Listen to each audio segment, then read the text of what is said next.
यानंतर बघूया पुढली अशोक खराच्या संदर्भातलीच मोठी बातमी आहे। नाशिकमध्ये मोठी खळबळ उडवणाऱ्या अशोक खरात प्रकरणामध्ये तपासाचा वेग अधिकच वाढल्याचं पाहायला मिळालंय। गेल्या तब्बल 8.5 तासांपासून विशेष पथक अशोक खराची कसून चौकशी करताय। या चौकशीचं नेतृत्व स्वतः तेजस्वी सातपुते करतायत। पीडित महिलांकडून आलेल्या तक्रारीनंतर पोलिसांनी लैंगिक शोषणासंदर्भात ठोस पुरावे गोळा करण्यासंदर्भात भर दिलाय।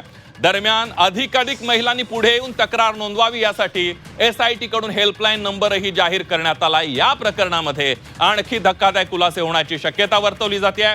उद्या अशोक खराची पोलीस कोठडी संपणार असून त्याला दुपारी 2 वाजण्याच्या सुमारास नाशिक सत्र न्यायालयामध्ये हजर करण्यात येणार आहे आणि त्याआधी इतर गुन्ह्यांच्या अनुषंगाने सुद्धा SIT त्याची सखोल चौकशी करते आहे।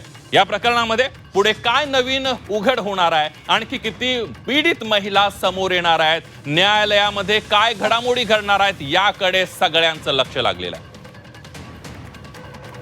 आपण बघतोय पीडितांनी तक्रार करण्यासाठी एक हेल्पलाईन नंबर सुद्धा जारी करण्यात आलाय, त्यावर एक नजर टाकूया। आपण बघतोय SIT कडून हेल्पलाईन नंबर जारी करण्यात आलेला आहे 9503270224 आणि दुसरा हेल्पलाईन नंबर आहे 777 म्हणजे 3 वेळा 7 581638 आणि 9। पीडित महिलांनी या नंबरवर संपर्क साधून आपल्यावर जो अत्याचार झालेला आहे त्या संदर्भात तक्रार करावी अशा प्रकारचं आवाहन SIT कडून करण्यात आलेलं आहे।